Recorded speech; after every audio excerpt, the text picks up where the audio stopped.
अभी भी तू वहाँ देख रही है? अरे मैं खड़ा यहाँ, तू देखे वहाँ। कौन है वहाँ? तेरा सरगवासी पिताश्री।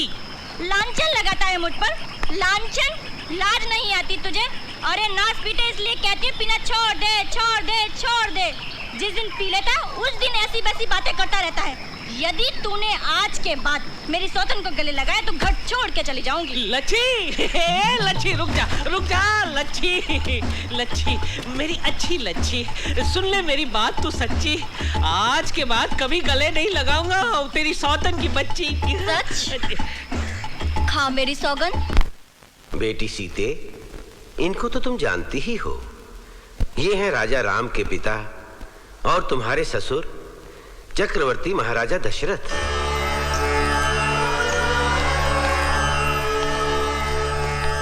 ये प्रतिमा है महाराजा दशरथ के पिता और राघवेंद्र के पितामह महाराजा अज की। ये प्रतिमा है रघुकुल के प्रथम पुरुष। सुखद न्यारे से आके व्यथा बहुत भारी, राम ने किए वही सब काम जिनसे राम बने हैं राम। राम की कथा सुखद न्यारे से आकी व्यथा बहुत भारी। सुंदर, अति सुंदर गुरुदेव, अत्यंत मनोहर। गुरुदेव, आपका काव्य इतना मधुर है कि मन नहीं भरता। मेरा काव्य मधुर नहीं है, बस श्री राम की कथा स्वयं इतनी मधुर है कि काव्य में रस भर देती है। हमारा मन नहीं चाहता गुरुदेव कि आप इस मधुर काव्य धारा को यहीं रोक दें। गुरुदेव सुनाइए ना, हम सब इसके आगे कथा सुनने को उत्सुक हैं। राजमाता, ये देखकर हमें बहुत आनंद हुआ कि हमारी बेटी की गोद भराई का आयोजन आपने बड़ी धूमधाम से किया। अपनी परंपरा के अनुसार मैं आपसे निवेदन करने के लिए आया हूँ। कैसा निवेदन? हमारे यहाँ कन्या का प्रथम प्रसव उसके मायके में ही होने की परंपरा चली आई है। यदि आप सबको आपत्ति न हो तो हम उसी परंपरा का निर्वाह करने के लिए अपनी कन्या को मिथिला ले जाना चाहते हैं। अच्छा हो यदि आप अपनी जामाता से ही इस संबंध में पूछ लें। आर्यपुत्र, आप तो सब कुछ सुन ही चुके हैं। पूज्य ससुर जी, इतने समय बाद आप हमारे यहाँ पधारे। आपकी इच्छा को शिरोधार्य करना हमारा धर्म है। हम प्रसन्न हुए। अब हम प्रयाण का मुहूर्त निश्चित करवा लेते हैं। पिताश्री, मेरी एक प्रार्थना है। कहो बेटी, क्या बात है?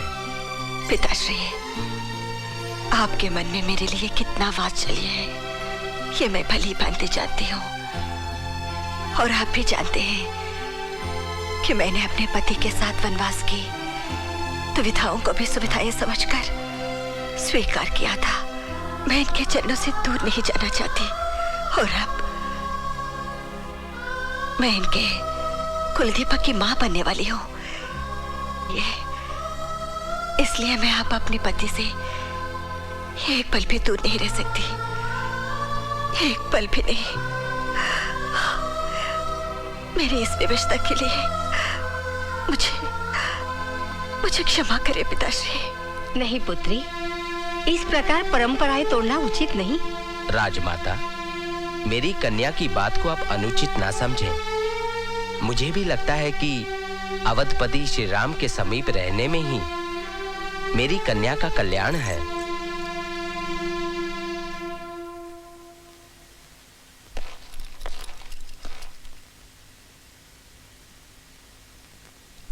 देवी, क्या इतनी तन्मय हो गई इस निर्जीव चित्र में? आर्यपुत्र, मेरे मन में एक छोटी सी इच्छा मचल रही है। सीता, तुम्हारी इच्छा को पूर्ण करके हमें अत्यंत प्रसन्नता होगी। अब तुम मां बनने वाली हो। गर्भवती स्त्री की इच्छा को टालना संसार के किसी भी पुरुष के लिए उचित नहीं है।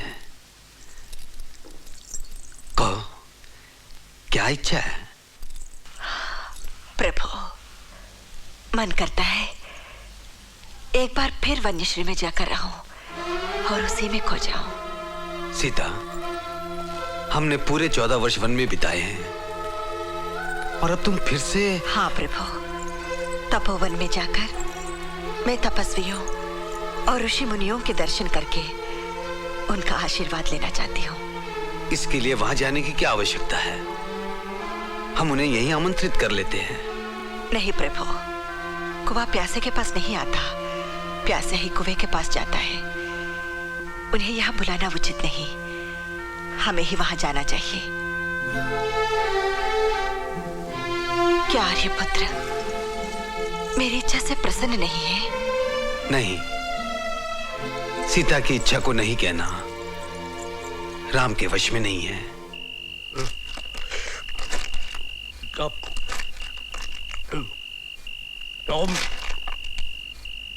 अरे पचकोड़ी, ये तेज तीखी लाल लाल मिर्चियां खा के लाल लाल क्यों हो रहा है?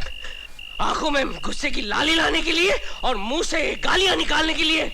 पर भैया, ऐसी मिर्च मसाले वाली गुस्सा अच्छी नहीं। जो भी हो, लच्छी है तो तेरी पत्नी। नहीं है वो मेरी पत्नी, पूरी की पूरी पिशाचनी है, भूतनी है, प्रेत आत्मा है। देखो कैसी भोली मैना बनकर आ रही है। अरे भैया, जाने दो भैया, रुक जाओ, जाने दो भैया। इतनी रात गए तू कहाँ से आ रही है? मायके से। मायके से? भैया छोड़ दो, छोड़ दो भैया। बना रही है, हम नहीं छोड़ेंगे। नहीं, पुता बना दूंगा मैं तेरा। गई थी तू, बोल बोल बोल। अरे रुक जा, बेचारी बाप के घर से आ रही है, क्यों मार रहा है? अरे ना ये अपने बाप के घर से आ रही है, ना ये अपने चाचा के घर से आ रही है, ये अपने प्यारे के घर से आ रही है। इसका बाप इसे यहाँ ढूंढता हुआ आया था। वो इधर आया, मैं उधर गई। अरे एक तो चोरी, ऊपर से मुंह चोरी। अरे कुलक्षणी, आज मैं तुझे नहीं छोड़ूंगा। अरे पचकौड़ी, गुस्सा छोड़। तुम चुप रहो जी। हम मक्खी की भांति इस मिस्री की डल्ली से चिपके रहे। आज मैं तुझे नहीं छोड़ूंगा। आज हम तुम्हारे पति नहीं और तुम हमनी पत्नी नहीं। निकल जा, चली जा यहाँ से, चली जा। अरे अरे अरे अरे, ऐसे कैसे चली जाएगी? अपनी पत्नी स्वीकार करके लाया तू मेरी बेटी को। अब ये आड़ी टेढ़ी बातें छोड़ और एक भले मानस जैसा मेरी बेटी से निभा ले, नहीं तो मैं न्याय मांगने रामचंद्र जी के पास अवश्य जाऊंगी। अरे जाइए सासू जी, अवश्य जाइए, और साथ में ससुर जी को भी लेकर जाइए। हम डरते नहीं है।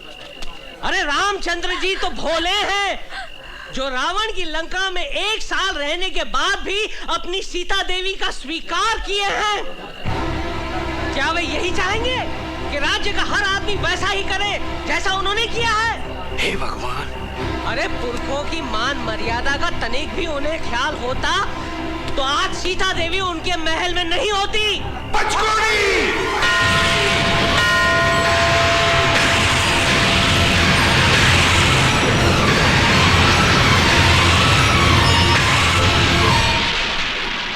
अरे मूर्ख, सुरह पीकर श्री रामचंद्र जी पर कीचड़ उछाल रहा है। यदि उनके कानों तक ये बात पहुंच गई, वो तेरी जीवा काट लेंगे। जीवा! अरे किस किस की जीवा काटेंगे वो? आज मैं बोल रहा हूँ, कल सारा संसार बोलेगा, तो क्या ये सारे संसार की जीवा काट लेंगे वो? अरे रामचंद्र जी तो बड़े हैं, वो कुछ भी कर सकते हैं, लेकिन मैं नहीं कर सकता। इसके साथ जीने से तो मर जाना अच्छा है।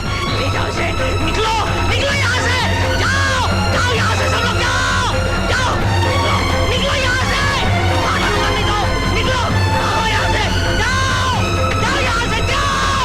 हे भगवान, इतनी कठोर बात मैं प्रभु से कैसे कहूंगा, किंतु किंतु उनकी आज्ञा है, कहना तो पड़ेगा ही। क्या सीता पर लांछन? हाँ प्रभु, अपनी पत्नी पर संदेह करके वो उसे घर से निकाल रहा था। लोगों ने उसे रोका तो कहने लगा, मैं राजा राम नहीं हूं, जिसने साल भर रावण की लंका में रहने के बाद भी सीता को अंगीकार कर लिया था। दुर्मुख, क्या ये सब तुमने अपने कानों से सुना? हाँ प्रभु, और अपनी आंखों से देखा भी है। मैंने ही नहीं, वहां उपस्थित बहुत सारे लोगों ने भी।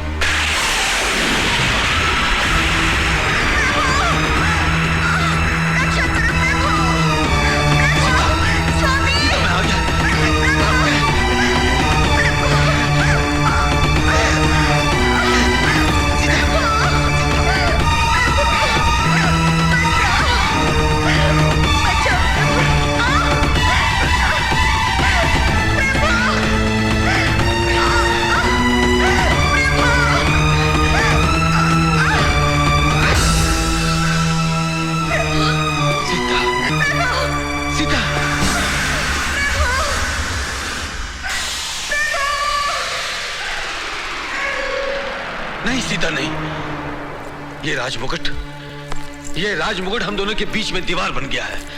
मैं इस दीवार को गिरा दूंगा। रुक जाओ राम, इस प्रकार सिर से ये मुकुट उतार कर तुम अपने कर्तव्य से मुक्त नहीं हो सकते। रघुकुल के आदि देवता भगवान सूर्य देव के समक्ष कुलगुरु वशिष्ठ ने यह मुकुट तुम्हारे सिर पर रखकर तुम्हें इस साम्राज्य का महाराजा बनाया है। रिश्ते नातों की परवाह किए बिना प्रजा की इच्छा पूरी करने और उसके सुख दुख का ध्यान रखने के अभिप्राय से हरे दरबार में तुमने सौगंध खाई है। तुम इससे विमुख नहीं हो सकते। नहीं नहीं नहीं, मुझे ये राज, ये प्रजा, ये शासन, ये महल कुछ भी नहीं चाहिए। मुझे सीता चाहिए, केवल सीता। विचलित मत हो राम, आने वाली पीढ़ियों को धर्म का मार्ग दिखाने के लिए तुम्हें सीता को अपने से दूर करना ही होगा। मेरी सीता अग्नि परीक्षा दे चुकी है, वो निष्कलंक है, निर्दोष है। उसका परित्याग करके मैं उसकी कोमल भावनाओं को ठेस नहीं पहुंचा सकता। रघुवंश की परंपरा को स्वर्णाक्षरों में लिखने के लिए तुम्हें अपने स्नेह का बलिदान करना होगा। सूर्यवंश की दीप शिखा आप सबके शौर्य और कर्मों के तेज से ही प्रज्वलित है। आपके वंश का एक अकिंचन सा दीपक होने के नाते मैं आप सबसे पूछता हूँ, क्या मैं केवल एक महाराजा हूँ? क्या मुझ पर मेरा कोई अधिकार नहीं? नहीं। किंतु क्यों? क्यों? क्योंकि अभिमान और स्वार्थ की दीवार गिराकर तुमने निस्वार्थ भावना से राजधर्म के पालन का वचन दिया है। और आज अपने ही दिए हुए वचन को, खाई हुई सौगंध को, उठाई हुई शपथ को ठोकर मारकर अपने सिर से ये मुकुट उतार देना चाहते हो? नहीं, तुम ऐसा नहीं कर सकते। राज्य एक वृक्ष के समान होता है, राजा उस वृक्ष का मूल होता है, प्रजाजन उस वृक्ष के पुष्प है। प्रजा का पालन करना राजा का पहला धर्म है। रघुकुल रीत सदा चली आई, प्राण जाए पर वचन न जाए, प्राण जाए पर वचन न जाए, प्राण जाए पर वचन न जाए। रुक जाओ महापुरुषों, मुझे मेरी सीता चाहिए, मुझे मेरी सीता चाहिए। सीता, सीता, सीता। क्या हुआ भैया? क्या कोई बुरा स्वप्न देख लिया?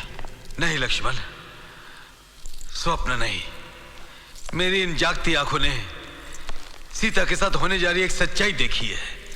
ये मुकुट, ये सिंहासन मुझसे मेरी सीता को छीन रहा है, मेरी सीता को मुझसे छीन रहा है। भैया, ये सिंहासन आपका है, भाभी यहाँ की राजरानी है, आप यहाँ के महाराजा हैं। महाराजा होने के कारण ही मुझे अपनी सीता को अपने से दूर करना पड़ रहा है। माता सीता को अपने से दूर करना पड़ रहा है, किंतु क्यों भैया? क्योंकि हमारे राज्य के एक नागरिक ने अपनी पत्नी पर संदेह करके उसे घर से निकालते हुए यह कहा कि वो राजा राम नहीं, जो साल भर रावण की लंका में रहने के बाद भी अपनी पत्नी सीता को अंगीकार कर चुका है। कौन है वो धर्मी जिसने भाभी माता पर कलंक लगाने की चेष्टा की है? बताइए भैया, कौन है वो पापी? कौन है वो जिसने रघुवंश की प्रतिष्ठा पर कीचड़ उछालने का दुस्साहस किया है? मैं उस नीच की चूहा काटकर फेंक दूंगा। नहीं लक्ष्मण, प्रजा की वाणी को क्रोध की कृपाण से दबाने की आज्ञा सूर्यवंश की परंपरा नहीं देती। और सीता मैया जैसी पवित्र पावन नारी शिरोमणि, जिसे स्वयं सृष्टि के रचयिता ब्रह्मदेव एवं समस्त देवताओं ने सती, साध्वी और पतिव्रता कहा, उसे आपको अपने से अलग करने की आज्ञा देती है?